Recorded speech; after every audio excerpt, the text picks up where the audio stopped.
Hi, welcome to Ask the Mayor. We are going to be monitoring the sound, hopefully from our front desk and then also from a computer that's in the room back here with us. So if we have any problem with sound, do let us know, or if you notice anything else, please do leave a comment and we will do our best to take note of it.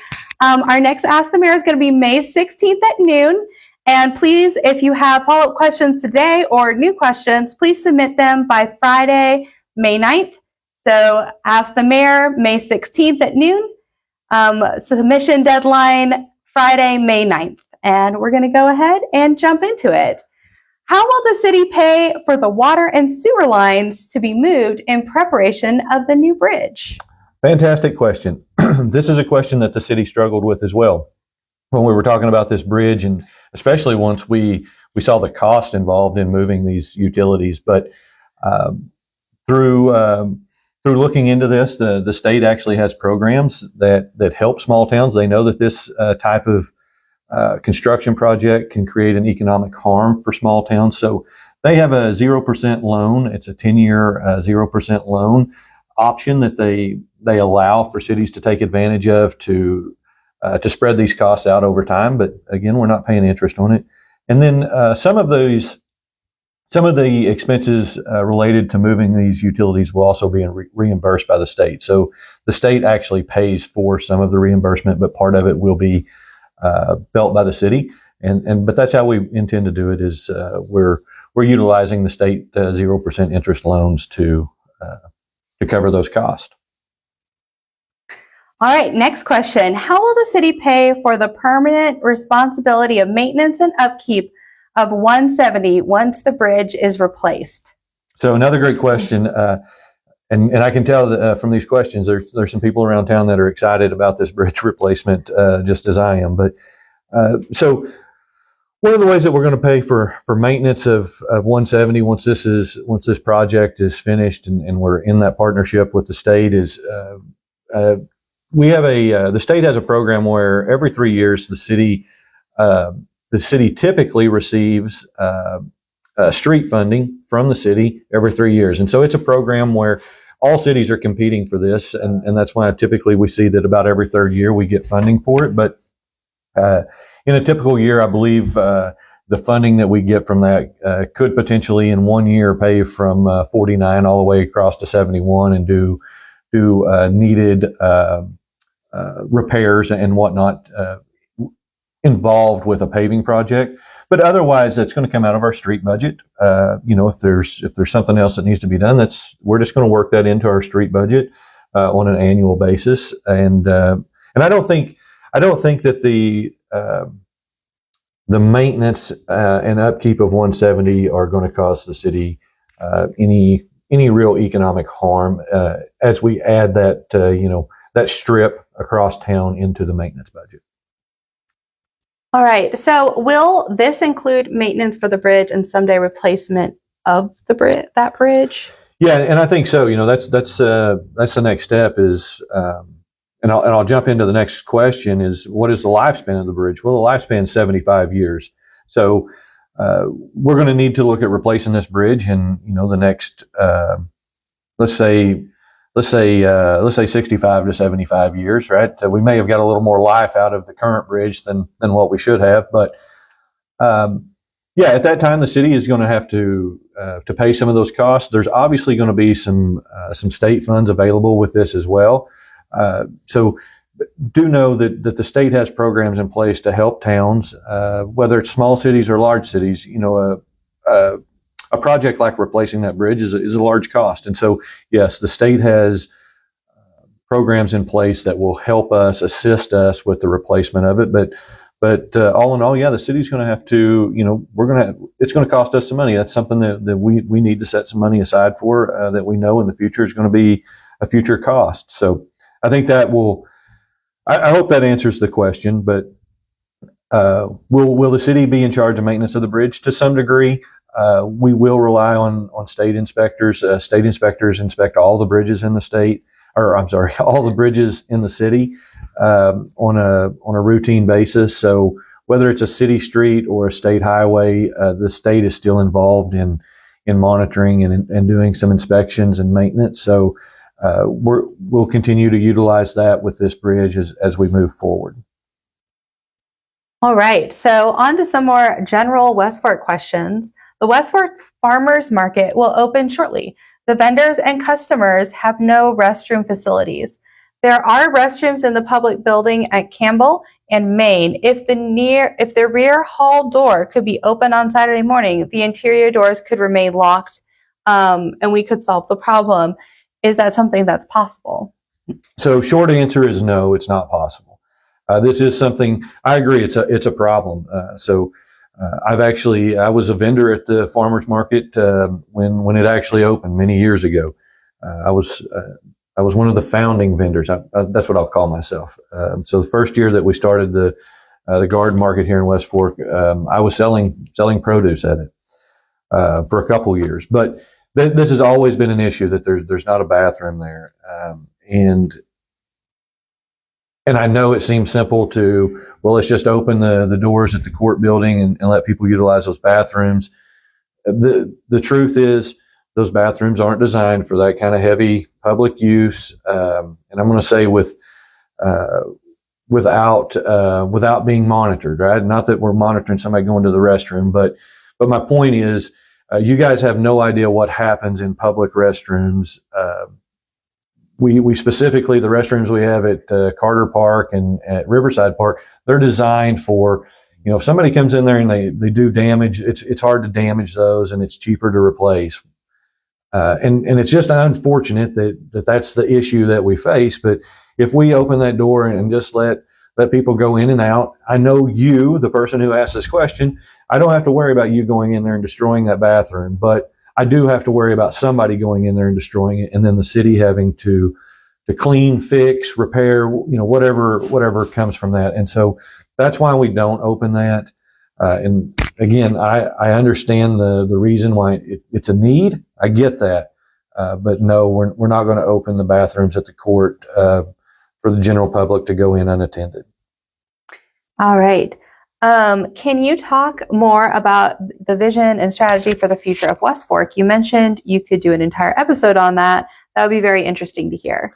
Yeah, so you guys missed it at the last Ask the Mayor. I knocked this question out of the park. And it was so good that I just don't think I can repeat it. But we'll try.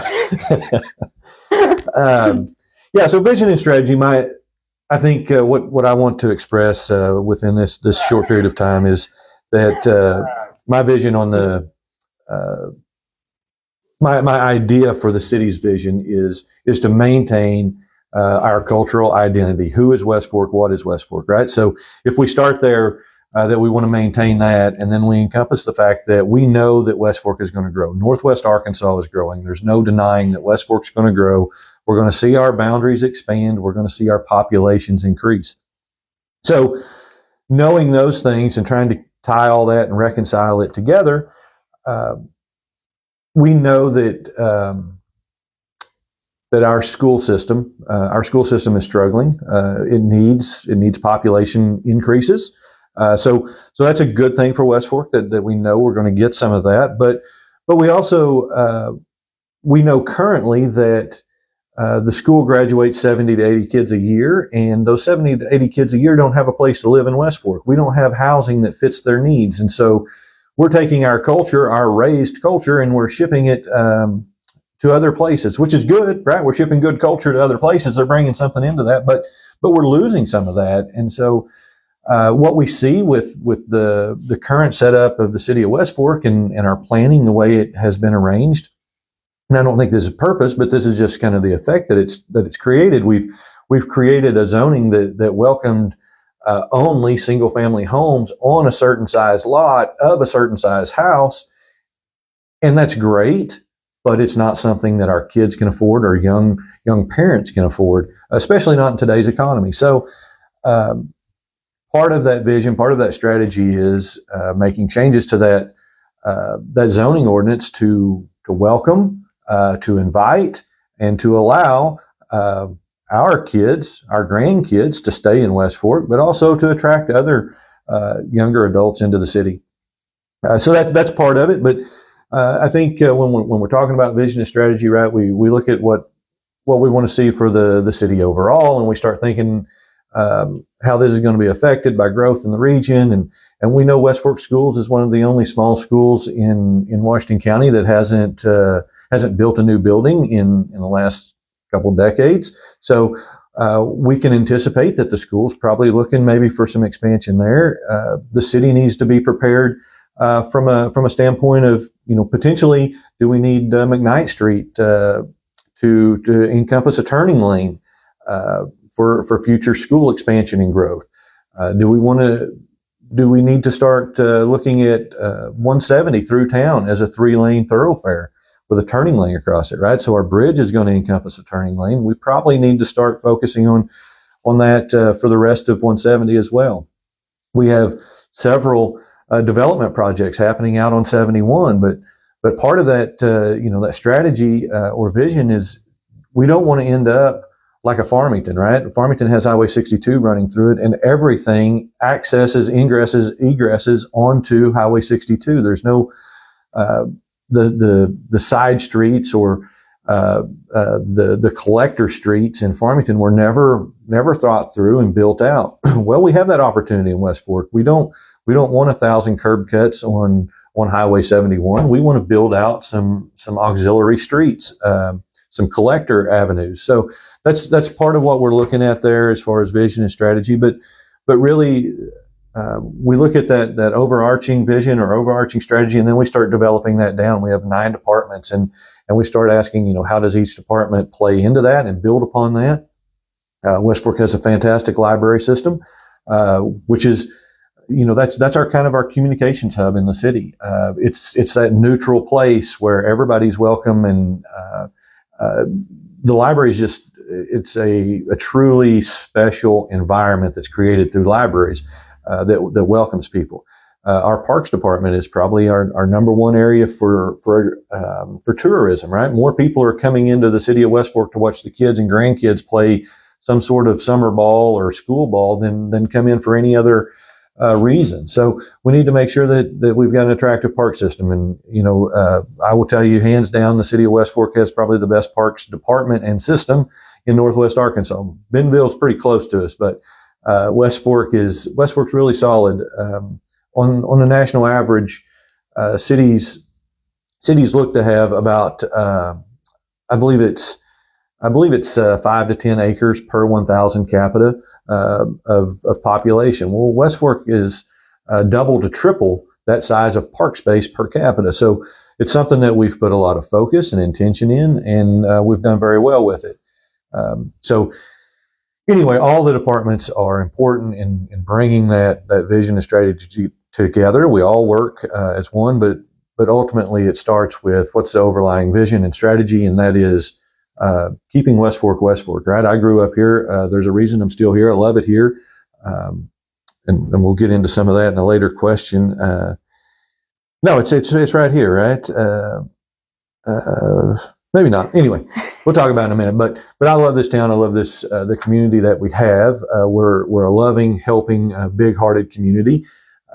We see citizens doing volunteer work in a multitude of ways in the city of West Fork, and I'm kind of getting into what do I love about West Fork. But the point is, we don't want to lose that through growth, and so we definitely have to focus on the West Fork culture and keeping it.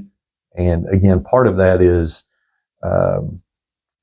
our zoning ordinance allowing our kids and grandkids to stay within the city once they graduate to school, trying to incorporate a city where maybe they have somewhere to work once they graduate school. So anyway, that's the theme, that's the overarching goal. We can get into specifics on different parts of it at another time. So we'll stop there with that. I'm rambling on it. I did better on the first Ask the Mayor last month. So what do you love about West Fork, and what would you change about West Okay, Fork? so I think that's where I was thinking we were going with this. So I think what I love about it. I love the culture. I love the people. I love the geography of West Fork, right? I'll be mean to the other area mayors. We're supposed to meet Monday. I'll tell them how rough I was on them on this Ask the Mayor. But yeah, we don't have a Farmington or a Elkins or a Prairie Grove that's flat and just an ugly town to live in. Developers want to go there because it's cheap to build and they can build these big, subdivisions. That's not what West Fork wants. I love the fact that, we've got a river running through it. We've got our bluff lines. We're in the valley. Now, those things create the need to be aware of the situation, right? We've got our environmental impact is definitely more of a challenge in West Fork than it is in a Prairie Grove or Farmington. But what do I love about West Fork? I love the fact that when you come into West Fork, you're not just looking at flat farmland or now, what was farmland, but now just rooftops. In West Fork, we've got some true beauty. Some of the best beauty in Northwest Arkansas is really right here in West Fork. And not only that, but we have some separation. We are not immediately, we're not immediately abutted or adjoined to Fayetteville or one of those major cities. We have a little bit of space that we can kind of relax down here and enjoy the beauty that we have. So that and the people, like I was talking about earlier, we have some of the biggest hearted people that I've ever seen in West Fork that are volunteering and doing things that never get recognized. They're doing it because they love the town, they love the people. And so, that's the two things that really get me about West Fork. I think that's where we stand out, is in our beauty and our love for our neighbor. So it makes me really happy.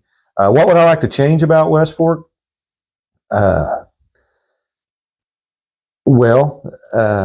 One thing I would like to change is the people in West Fork. I love them, but some of you guys are cynical. So we just had a city council meeting, and everybody that showed up was against something. It was a proposed cell phone tower that was going to lease some property from West Fork, and everybody that showed up was against it. And I'm okay with that. It was this idea that was kind of, you could hear it in their voice and some of their comments that they thought the city was trying to do something wrong, or the city was against them, and that wasn't really the case. But people need to realize that the city, we have a requirement. If somebody wants to propose something to the city, we have a duty to hear them out, right?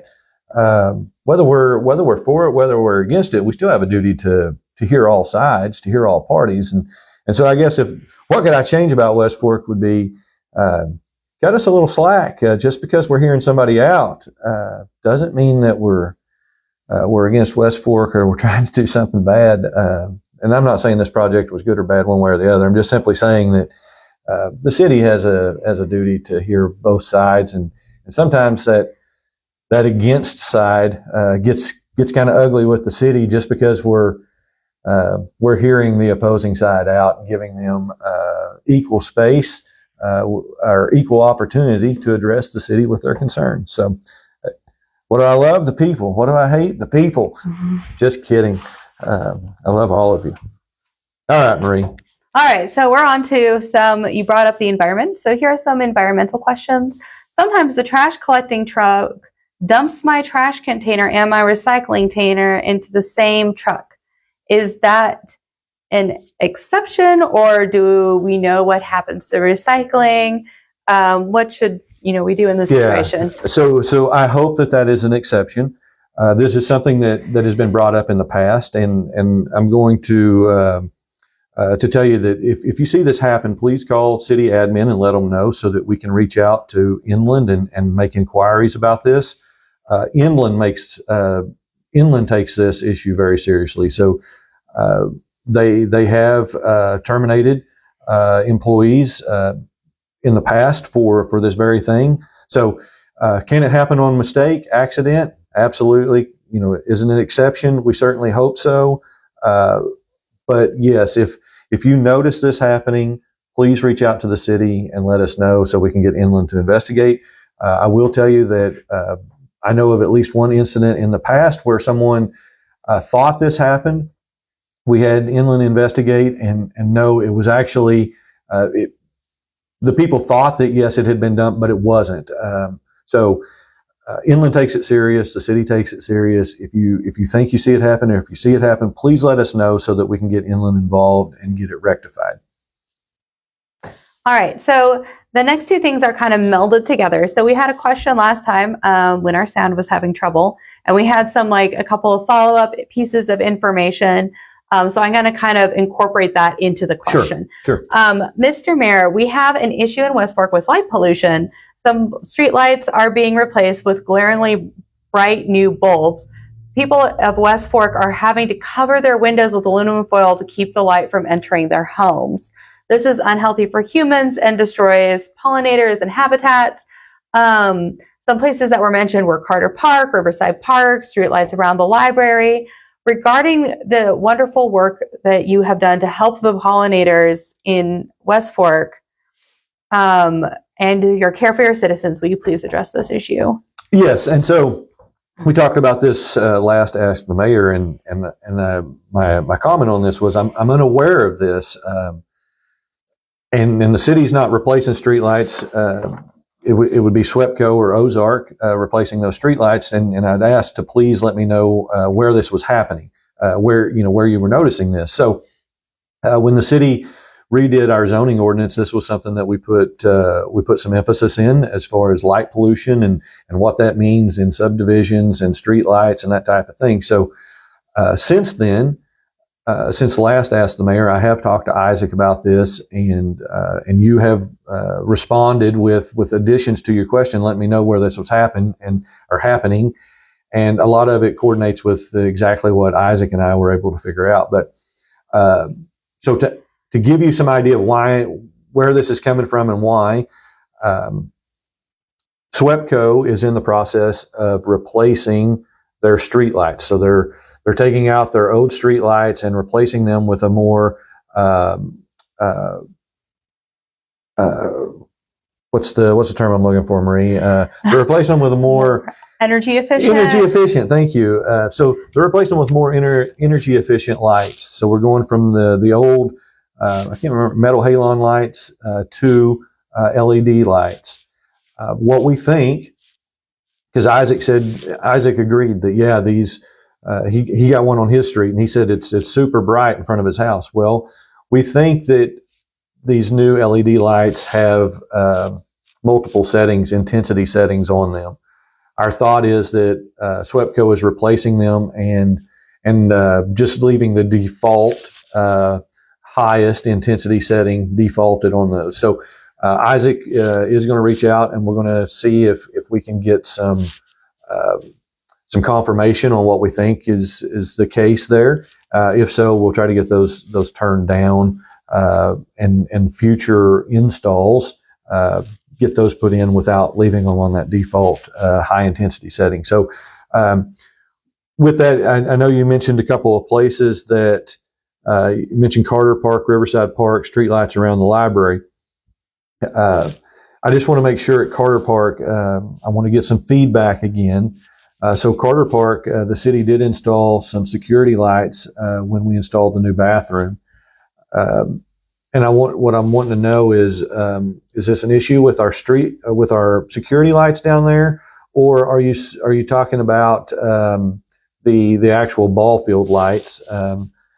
And if it's a ball field lights, you guys know they're going to be bright, but they only run for a couple hours a night during ball season.